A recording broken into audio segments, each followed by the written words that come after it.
webinar as part of BYU Law School's Future of Antitrust series. I'm really thrilled today to have three distinguished guests with us to help us navigate this really, really important topic. So I'm going to start with brief introductions of the three panelists with the usual disclaimers. They are a lot more impressive than I'm able to convey in the brief introduction, so look them up and check them out. And then after my introductions, we're just going to jump into the content and start tackling this really fascinating area. So Professor Eric Hovenkamp is an economist and legal scholar at Cornell Law School, and focusing on antitrust, IP and innovation policy, law and economics, and industrial organization.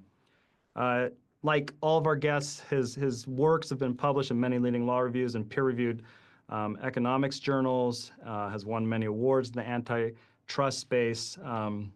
So we're really thrilled to have Eric with us today.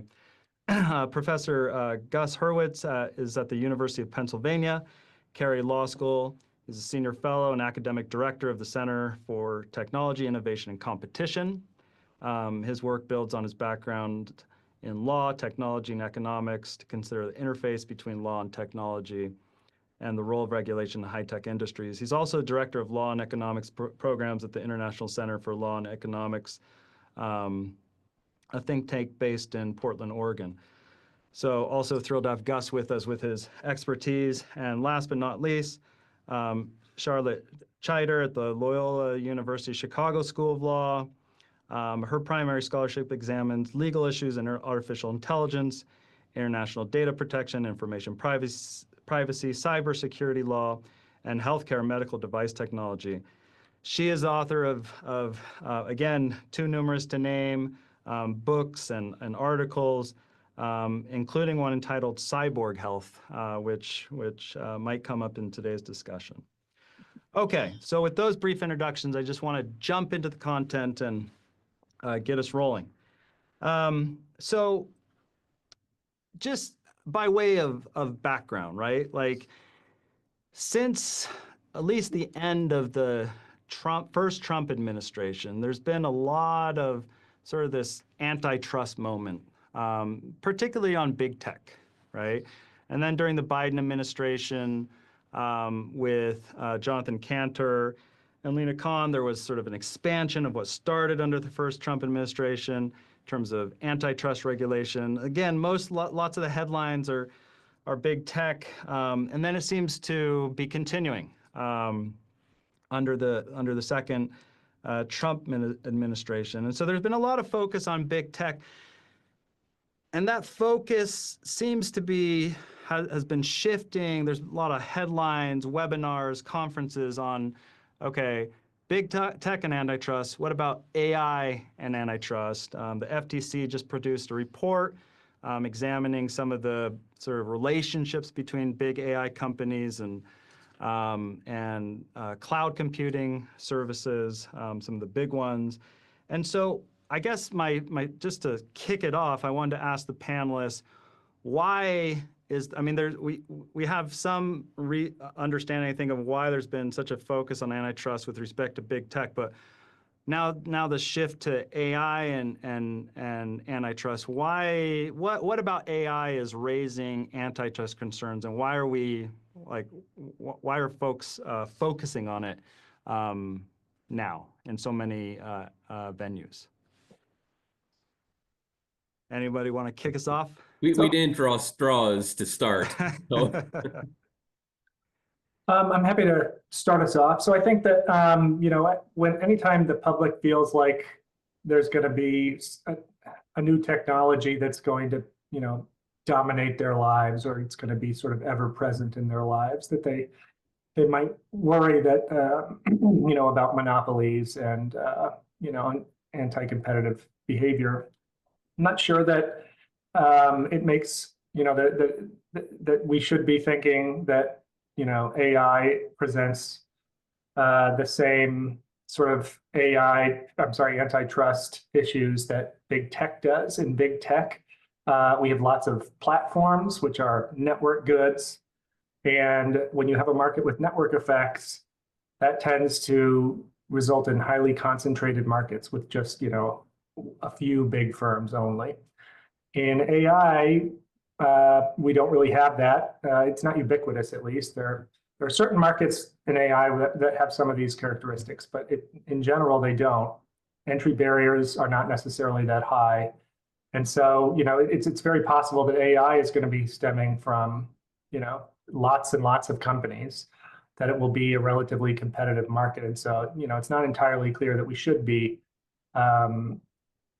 assuming that antitrust is going to be as big a deal in AI as it is in big tech. So I can jump in with some thoughts as well. And I think it's likely that a theme that we will encounter several times today is that the AI antitrust discussion is more about AI and concerns about regulating AI and technology than it is about antitrust. So if you go back and look at the transition, Clark, that you discussed from the first Trump administration through the Biden administration and the rise of the neo-Brandeisian movement and where we are today with the Trump administration, I'll add in another turn of perhaps another knife, since you can only turn one knife so far. The first Trump administration's concerns about big tech were much more about political dynamics and speech dynamics with these technology platforms than the Biden administration, Kahn and Cantor, neo-Brandeisian concerns about big tech, which were much more about bigness and control that these platforms have over individuals. There are echoes in the neo-Brandeisian move as well in European understandings of regulation of the platforms. A lot of concern coming up in the mid-2010s about these large platforms and whether the understanding of the antitrust consensus in the early 2000s about how we apply traditional antitrust tools to them was sufficient to address potential concerns that these platform industries might have. And so those are two kind of different moves that we see. And the European discussion has been very influential, both generally in AI and also on the US discussion as well. And then as we're coming into the Trump second administration and contemporary discussions about AI regulation, we're having a lot of discussion about national champion industries and how we make sure that the United States or the European Union or China is going to be dominant, is going to succeed and be the leader in the development of these technologies, which brings us to more of a industrial planning sort of discussion that's fitting into all of these topics. None of which is to say that there aren't traditional antitrust concerns with artificial intelligence, but where they tend to be smaller, more niche, or perhaps a little quirky issues. So things like algorithmic collusion is something that we discuss a fair bit. Can AI enable something close to perfect price discrimination? Can it model and predict individual consumer preferences and do really individually tailored pricing, which is a longstanding discussion about price discrimination and where it fits into antitrust. And we also have a lot of just general concern, echoing Eric's points, about is there scale in these markets? And if these are scale markets, are there barriers to entry? So we hear things like OpenAI and Facebook/Meta and Grok, X/Twitter/Grok. They have these multi-billion, $100 billion investments in infrastructure with massive data centers. And it sounds like, wow, this is really scale. It's hard for anyone to compete with this. Well, I just said Grok, OpenAI, we can add in Claude, Anthropic, Meta, DeepMind, and China. We have a lot of competition with the largest of these platforms. And then we've got hundreds of smaller platforms and companies also doing big stuff. And then thousands of small startups doing small scale AI stuff. So even though there might be some scale economies that we see here, we're not at a point of barriers to entry preventing entry. The last thing that I'll say that you hear a whole lot in discussions, especially at the political level right now, is a view that, especially with Section 230 in the United States, we, quote, failed to regulate social media. We failed to regulate the internet in the 1990s into the 2000s. And a lot of people view that as a mistake and look at the internet today and say, oh, we should have had more regulation early on to prevent the social media crisis, kids on cell phones, privacy concerns from reaching the point where a lot of people are concerned about them. We missed the boat the first time with the internet and social media. We'd better not miss the boat with artificial intelligence. It doesn't tell us what we should do, but it's an animating concern that, oh, we should do something. And hey, this involves big companies. Let's call it antitrust. Awesome.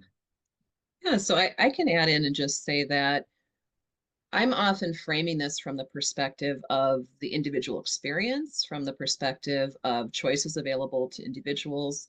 And when we talk about artificial intelligence, we're often comparing artificial intelligence companies, whether that's generative AI, which I think has a very different market presence than we see, as Gus was mentioning, with some of the smaller organizations that are selling or licensing their products to other entities that might use them, including them in medical devices, including them in operational applications in businesses. We aren't always aware of what's happening behind the scenes. And ultimately, in a lot of cases where we do see market consolidation, we're talking more about something that looks a little bit like vertical integration than something that actually looks kind of textbook anti-competitive. And so if we are taking a frame of consumer welfare, we should be concerned about what's happening behind the scenes versus the things that we're seeing very obviously in the front. If we're talking about something like, ChatGPT, well, that's kind of easy to see because it's something that individuals might be using or engaging with. But a lot of my work focuses on the medical device space and other technologies that leverage or integrate AI. And we're seeing a substantial amount of consolidation in those spaces where you might have a startup that's creating the original technology, but they're not scaling it. They're not bringing it to the market in an IPO. They're ultimately selling to larger entities that are then consolidating and leveraging the data that they are using to sell or to, impact their broader business. So examples could be things like the health insurance industry, where we're seeing a lot of buying up of AI companies as a means of maximizing profits without a corresponding benefit to individuals in terms of coverage. Now, is there a consumer welfare angle to this? Potentially. And so there is going to be some kind of a balancing. And I question sort of what the current administration would view this as, because AI can be tremendously beneficial, even in situations where we might think that it's anti-competitive in some respects. And so we're going to have to kind of figure out what that calculus looks like. What is the optimal balance in this space versus something that could actually be harmful for consumers? Yeah, thank you. Awesome. Yeah, there's so many things that you guys brought up in all of your comments that I'm going to miss some of them, but I want to come back to a few of them. I mean, one thing that I think maybe all three of you sort of said in different words was there's this focus on big tech and maybe a conflation of like the AI industry with big tech. Like we missed the boat. Here's AI. Some of these companies are heavily involved in AI. Well, all of them are heavily involved in AI, doing AI things that are sort of consumer facing. That's what we point to when we say, there's the AI industry. Look, it's huge. It's like these big companies behind it. That's what we need to regulate. I think, Charlotte, part of what you're saying is, well, it's a lot more complicated than that. There's a lot going on behind the scenes that isn't really like, I guess, popular or doesn't like show up in the press, right? It's not making the headlines. And that's part of what like I've thought in terms of these questions, like, well, the AI industry, I mean, AI's been around, and we'll just put aside all the semantics about what is AI and different types of AI, but it's been around for a bit. It's still developing. It's still sort of probably in the early stages of where it's obviously going to end up. And so there's just a lot more going on behind the scenes than meets the eye and what the headlines sort of point to. One thing I want to come back to, Eric mentioned it, Gus mentioned it, the barriers to entry, because I think there are folks who think like, well, actually the barriers of entry are pretty high, right? And maybe we're thinking that if we're sort of making big tech and AI sort of synonymous. But what I'm hearing from you guys, maybe we can dig into that a bit more. Like, why is that not the case, or why is it the case in some cases? Sort of flesh that discussion out a bit. Yeah, so it can be expensive, certainly, to create an AI model and to train the model. But it's also, big tech, in many sort of big tech markets, it's also expensive to enter the market. What makes like digital platform markets, like the search engine market, like really vulnerable to high concentration is network effects. In a network industry, people use your service to connect with each other in some way. So like on Uber, if you imagine, could there ever be 10 ride sharing platforms in one city? No, there really couldn't, because if you tried to divide the rider base and the driver base across 10 platforms, then none of them would have enough people on them to be valuable, right? And so network effects sort of always give rise to a highly concentrated industry. And there just aren't, network effects are not sort of like a core element of AI, right? There are certain AI products that sort of resemble network effects because, they're going to use consumer data or user data to sort of improve the AI. And so sort of the more users you have, the higher your quality could go up. But it's usually not as pronounced as an effect as the kind of network effects you see like in ride sharing. So, I think for that reason, I'm skeptical that that entry is going to be as difficult in AI. I think we've seen examples like the DeepSeek LLM that came out maybe a month or two ago. Everyone was sort of stunned by sort of how this really good LLM came out, and people weren't really expecting it. That's not the kind of thing you expect to happen in a market with like really, really high entry barriers where like only a few firms can manage to enter the market, right? So I think that's actually quite a positive signal for, just in terms of entry barriers and the level of competition we can expect. Gus mentioned there are already a lot of LLMs in the market, right? And this is a product category that's only like 3 years old. So I think at this point, it's at minimum premature to think that there's going to be sort of systematic, highly concentrated markets in AI.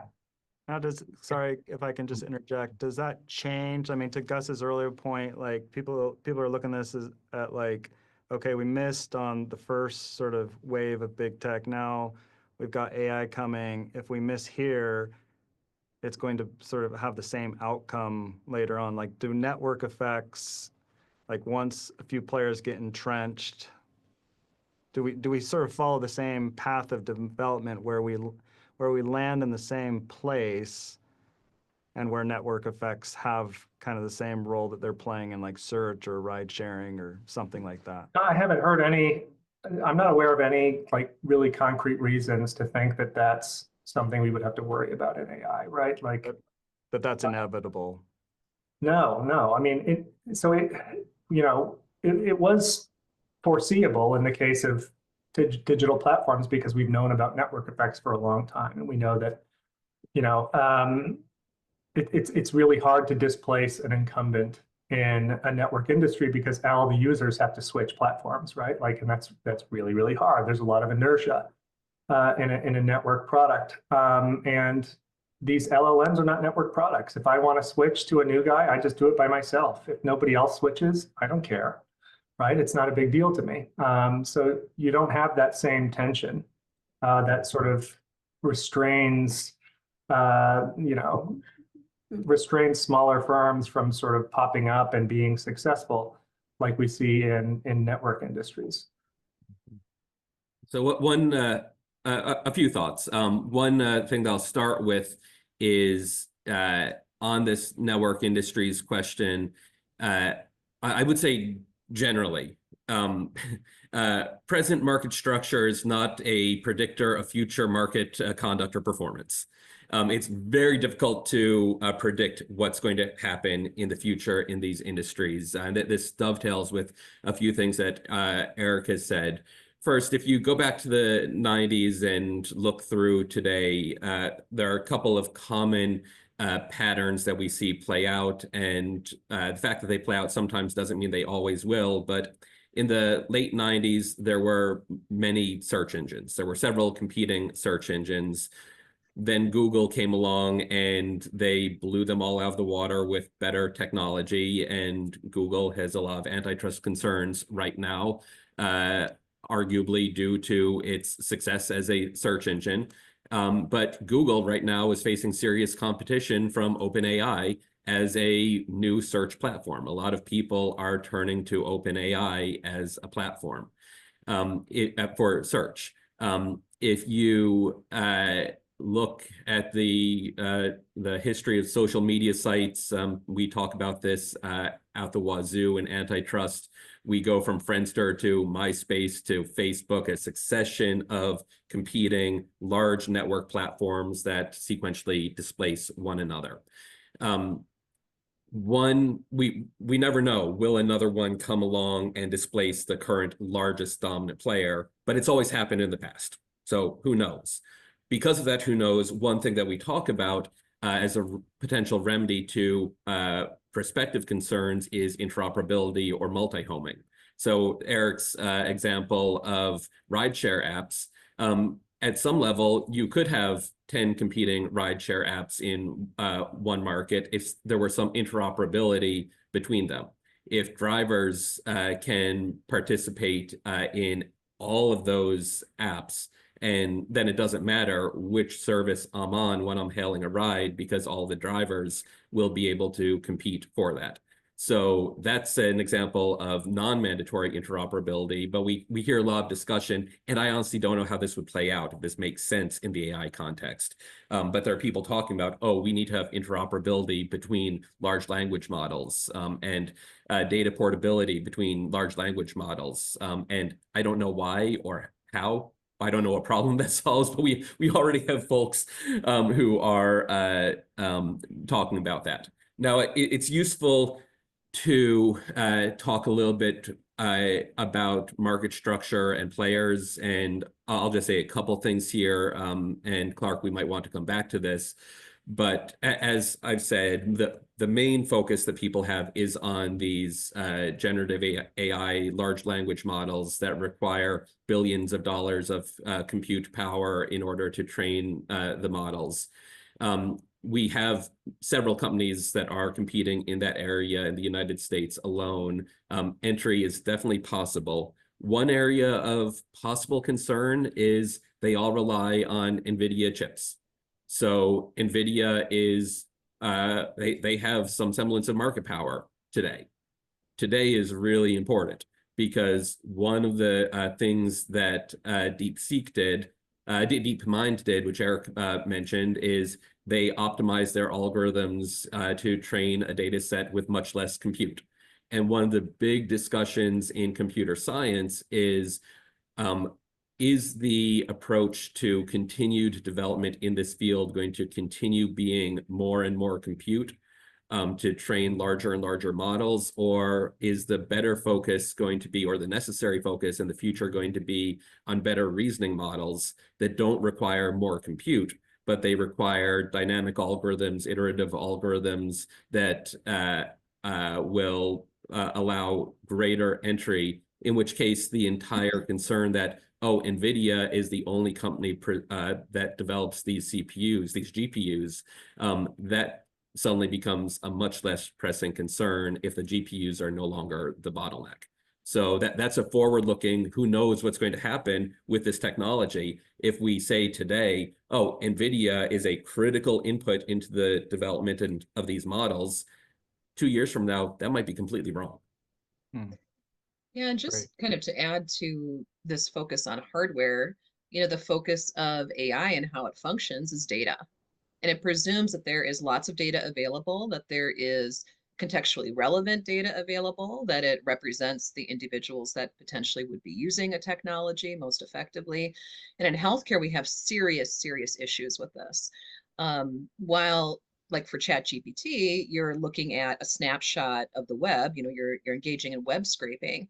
In healthcare, we have a lot of serious impediments to access to data, including privacy restrictions, and that's global as well as in the United States.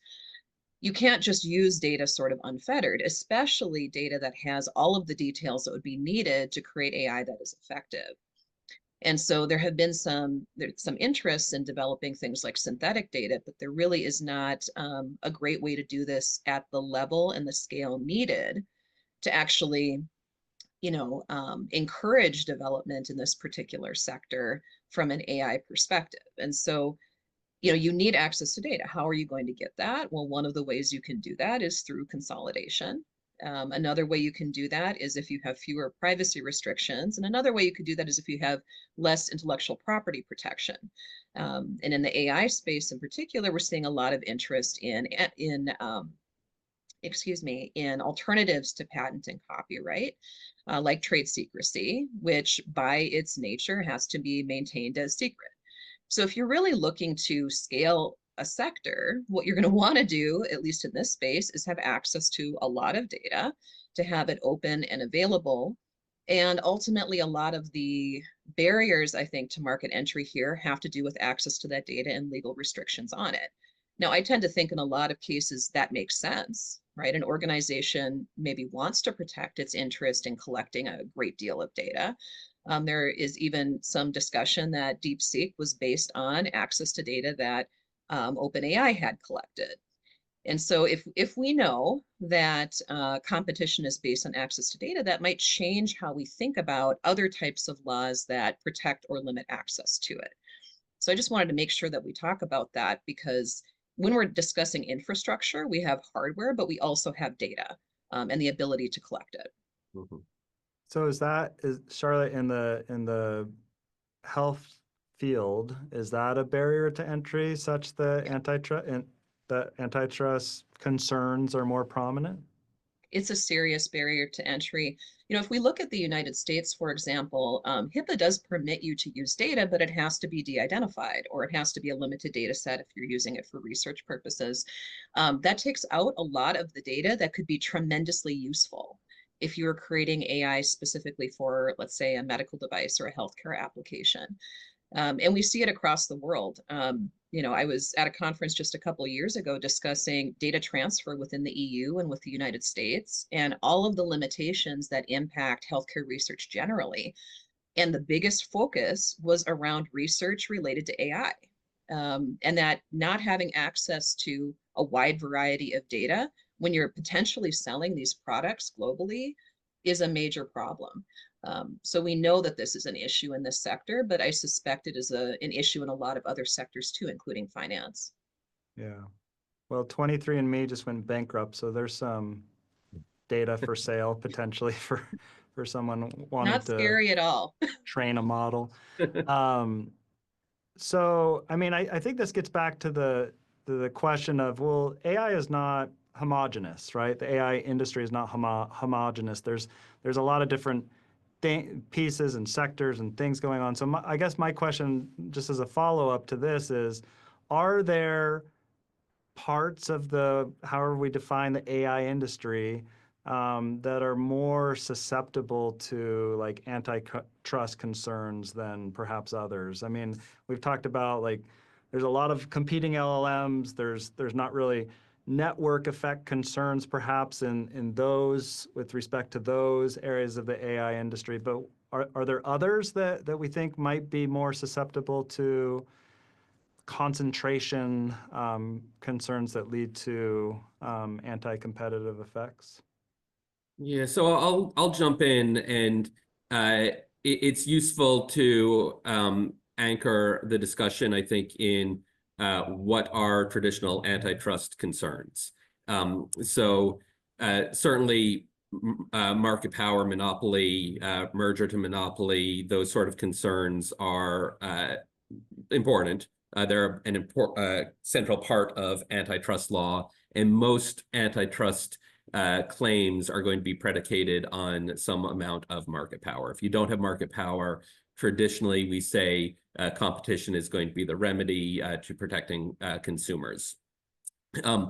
So two things that I would build on from there. First, there is a general discussion and concern amongst especially antitrust academics, also antitrust practitioners, the antitrust bar generally, about whether competition can continue to be the salve, the remedy, the thing that protects consumers in an AI-enabled market. The basic concern here is if these systems can outpace the market, outpredict consumer decisions and supplier decisions so that they are acting more quickly than consumers can make decisions and suppliers can adjust, then perhaps it's possible to see sustained increased prices in a way that the market's not going to be able to correct. And that's just if a single seller or group of sellers is using these algorithms.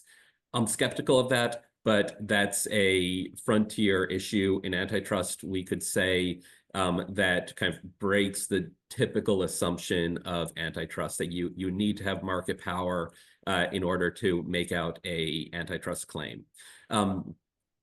Beyond that, I mentioned previously, algorithmic collusion is one area where we're seeing a fair bit of concern. So the antitrust agencies under the Biden administration had been investigating and bringing actions dealing with algorithmic pricing in the rental market. So a company makes rental software that's used for setting prices or suggesting prices for rental properties.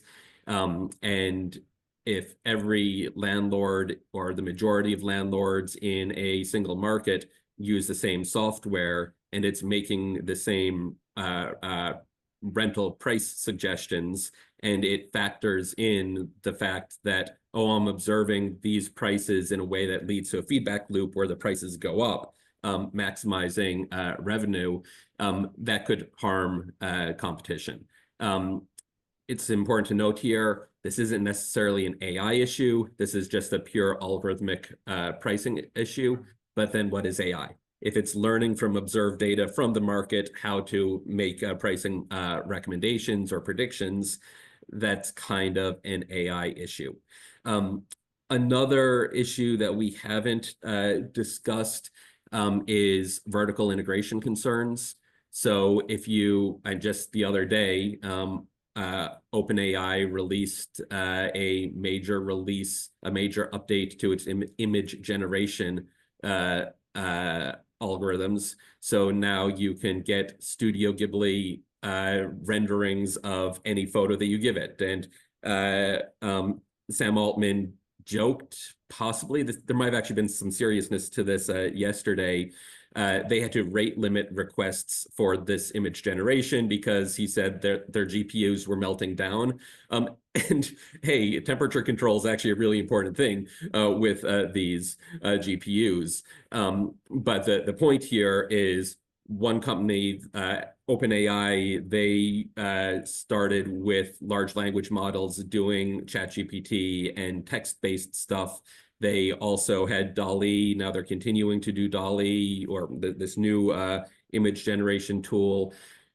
If there are conglomerate effects or vertical integration effects where being really big and successful in one part of the market allows you to maintain power or acquire power in other parts of the market, not by competition on the merits, but by virtue of your market power elsewhere, that can raise anti-competitive concerns. I don't see vertical restraints happening here, but certainly where you see companies that are strong in one part of the market, successfully entering and moving into other parts of the market, you're going to have some concern that the reason they're able to so successfully get into the new part of the market is because they're leveraging their strength in an existing part of the market or an existing market. Yeah, just quickly to add, I think, anytime that we're discussing vertical integration, we're looking for potentially tacit collusion. And that is going to be pretty difficult to do when you see organizations just broadly observing each other's behavior. And some of this is kind of the Googleification, I guess, of technology companies where they're growing their operations and their offerings in ways that may not appear to be anti-competitive, but may nevertheless have that kind of an effect. So I think that's really interesting, Gus. Great.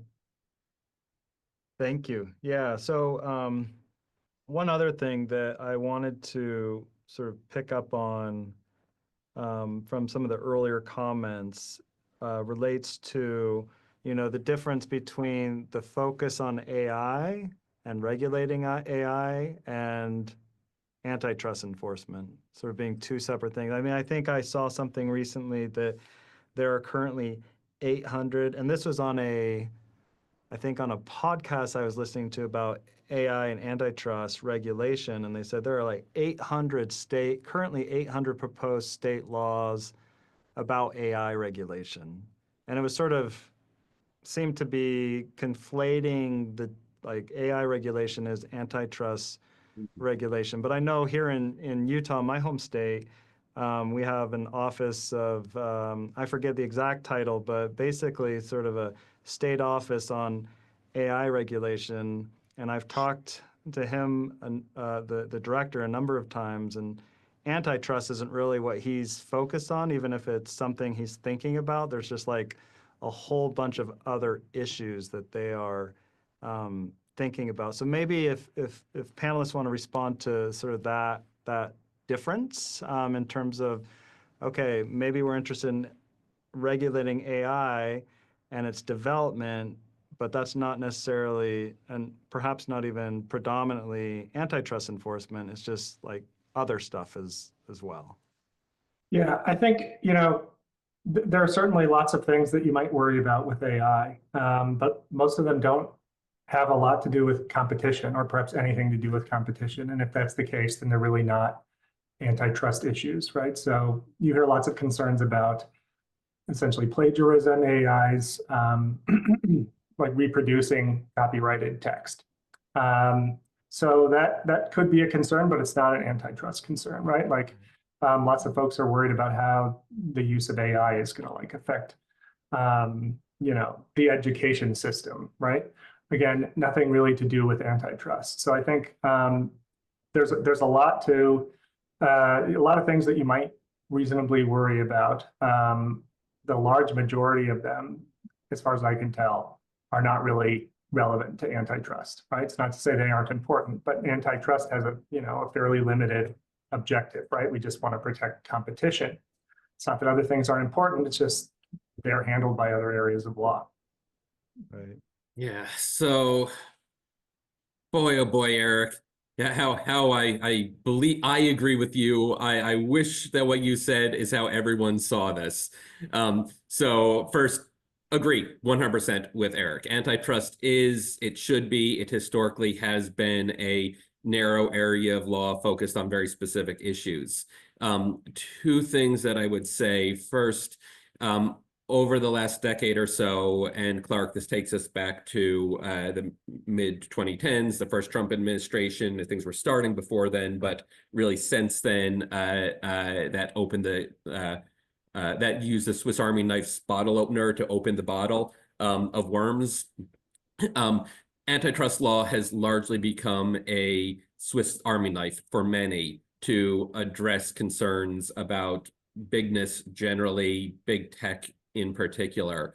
And these aren't traditional antitrust concerns, but the size of the companies that are involved have led to antitrust minded or antitrust adjacent folks to really conflate the two discussions and try to use tools from antitrust to deal with adjacent issues. And one reason for this in the United States, and we've seen some really interesting stuff, saw some really interesting stuff under the Biden administration, Lena Khan's Federal Trade Commission. The Federal Trade Commission has two distinct sets of authority: unfair methods of competition, which is traditional antitrust, and unfair and deceptive acts and practices, which is consumer protection. They both use the word unfair. They are two distinct branches of authority. If you look at most of those state level laws that have been proposed, and it's now over 900 actually, most of them relate to consumer protection style issues. Some of them are expressly meant to amend many UDAP, consumer protection laws, to deal with antitrust, AI-related issues, lots about disclosing whether you're working with an AI system, if an image was created with AI, traditional consumer protection sort of stuff. When you have both of those in the Federal Trade Commission, under the Biden administration, we saw very frequently investigations or movements that didn't specify which authority they were working under, sometimes expressly bringing both authorities into a single proceeding. So a lot of conflation there because we have conflated statutory authority. And then in the European Union, the AI Act is frequently viewed as a companion to the Digital Services Act, which is itself not an antitrust statute, but it is intended to address antitrust adjacent issues in digital markets. So the conflation is real. The last thing that's really interesting over the last 15, 20 years, if you go back to the mid-2000s, when we were starting to see big tech privacy concerns in particular, those scholars, advocates, lawyers around the world, in the United States definitely, but especially in Europe, they pointed to antitrust issues, but also consumer protection issues. It's that same group of people, and I don't say that in a disparaging way, just that community of thinkers and advocates who have migrated from the privacy concerns in the early 2000s as both consumer protection and some competition, through the mid-2000s, focusing on big is bad, the bigness of the technology platforms, Facebook acquisition of WhatsApp, concerns like that, through to today, where they're saying, oh, AI is the next big thing that these big platforms are building. This is privacy 2.0. This is social media 2.0. Or this is the internet 2.0. That same group who've kind of jumped from legal authority to legal authority to legal authority, that are driving these discussions. And antitrust is at least adjacent, sometimes in the mix, but oftentimes not. So I'll just offer an example. I think a lot of the activity we've seen at the state level, of course, has been focused on fairness issues, on privacy issues. But I think there's a lot of interest in regulating safety. And this intersects, I think, in a very interesting way with antitrust, because to have something that is effectively safe, to have something that meets a great deal of requirements, you often need a fairly large organization. Sometimes the biggest is going to be the safest too.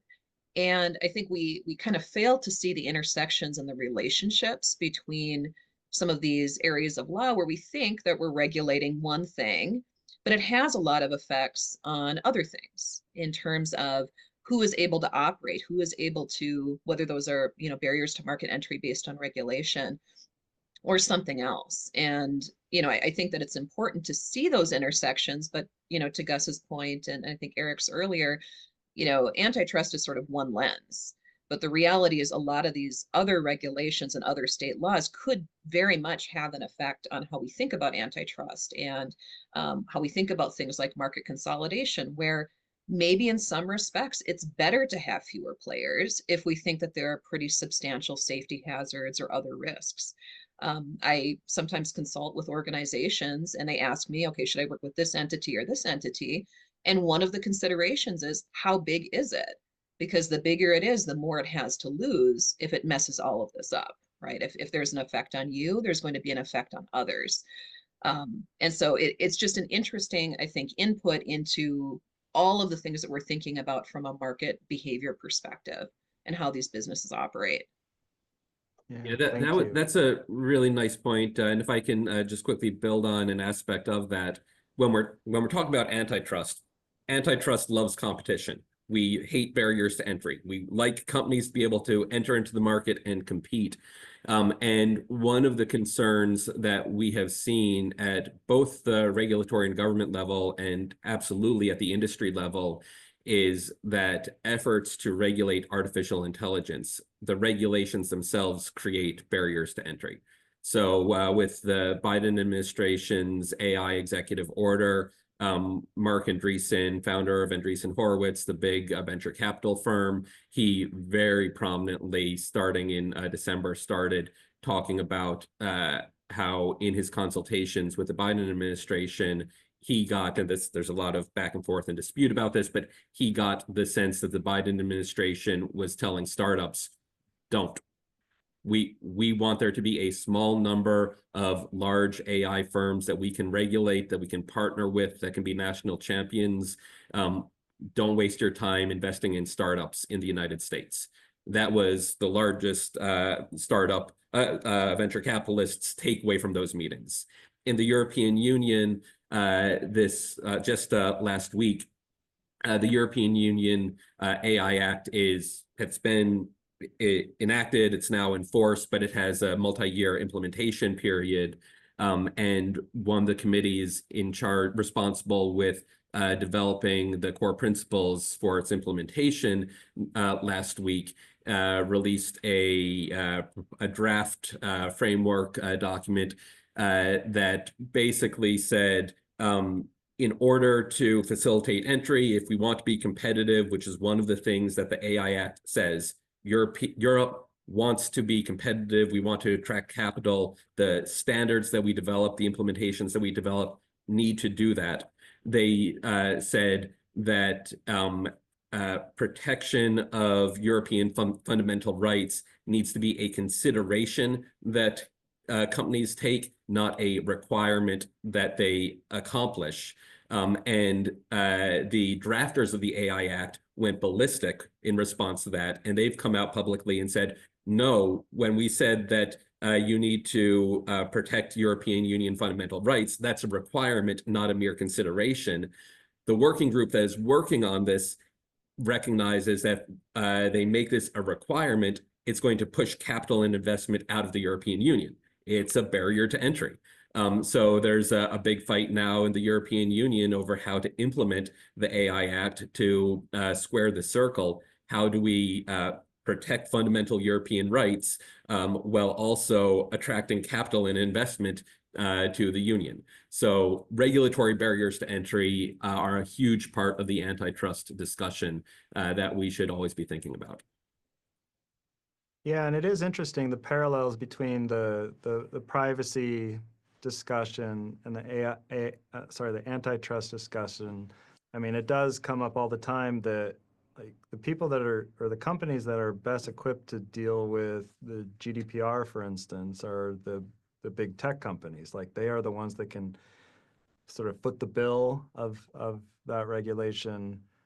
So it's interesting to think about in terms of the AI regulation or potential AI regulation as well. One thing that I wanted to come back to is so this during the Biden administration, we have this neo-Brandeisian sort of approach where we're focused on sort of moving away perhaps from the consumer welfare standard that was introduced in the 70s, or sort of crystallized in the 70s, and sort of more approaching just like the competitive process, or just like consolidation in general, like that's bad in and of itself.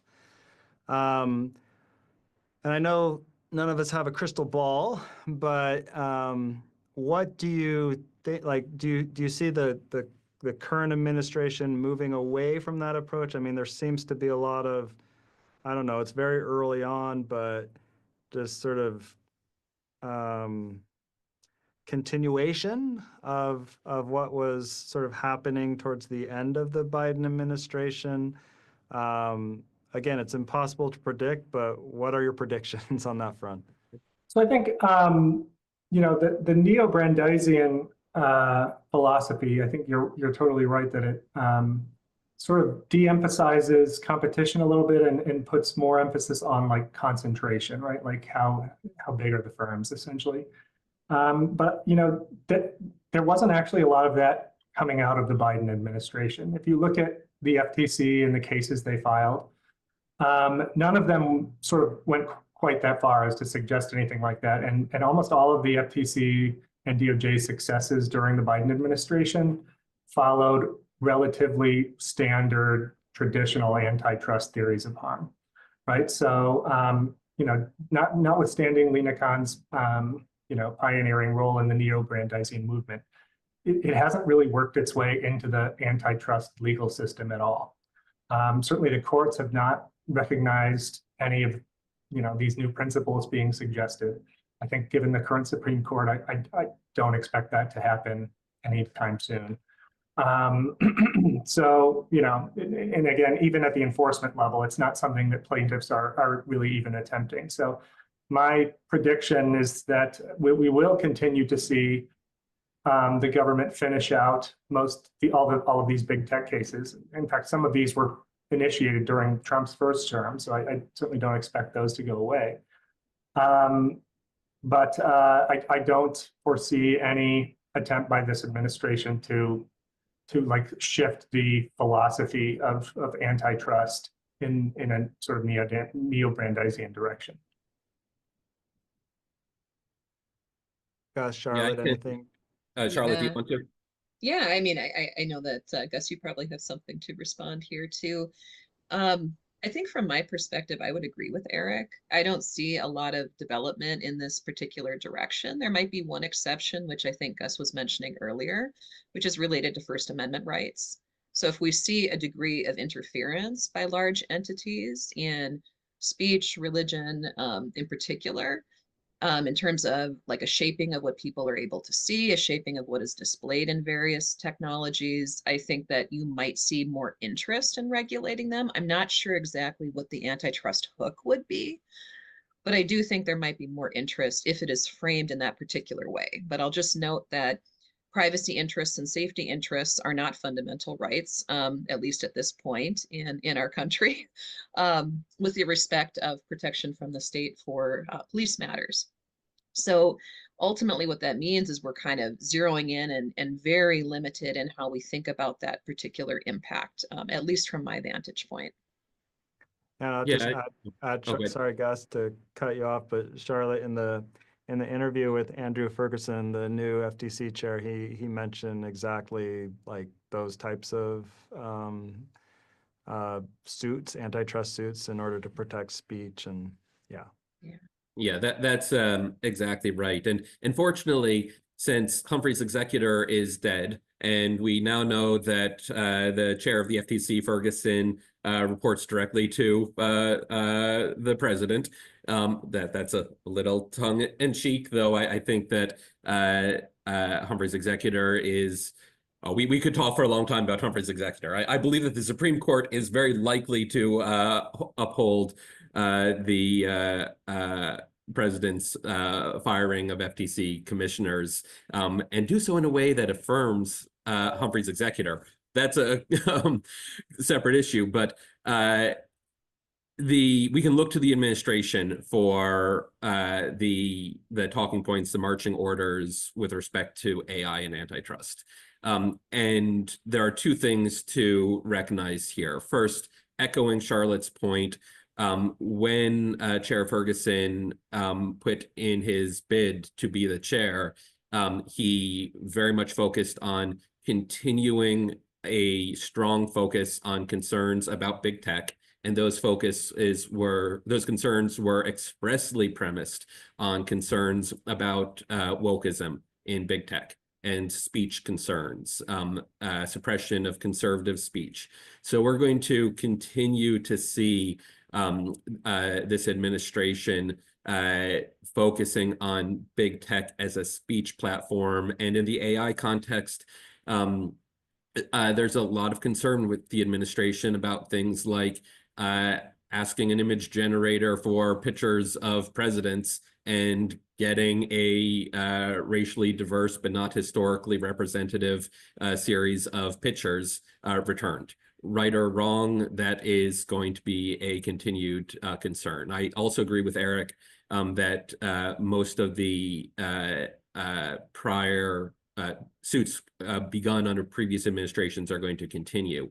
That all said, specifically on the AI front, the administration has recently completed a RFI process to get input on the path forward with respect to artificial intelligence. And Vice President France in Paris in February, he gave a speech, gave a talk where he expressly said, this was the AI Safety Summit. He said, I'm not here to talk about AI safety. That's what we've talked about in the past. From now on, our focus is AI innovation. We want innovate, baby, innovate. So the administration is definitely, at least rhetorically, very focused on innovation and continued US leadership in AI.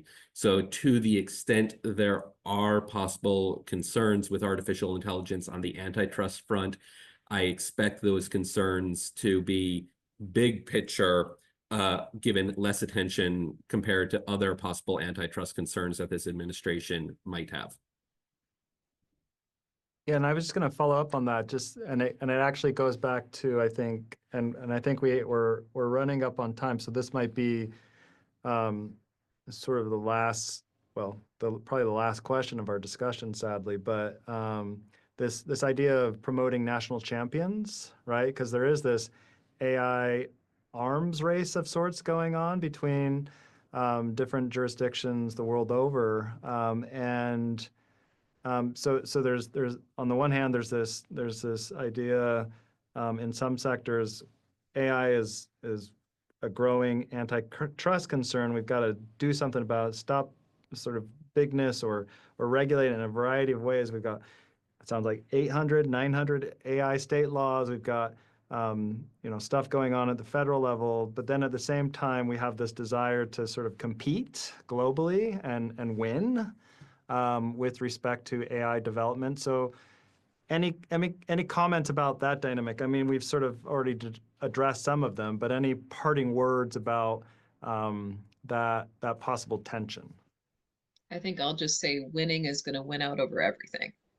I think that is the frame right now. I think that, at least from a federal perspective, that we're going to see probably very little activity in terms of regulation.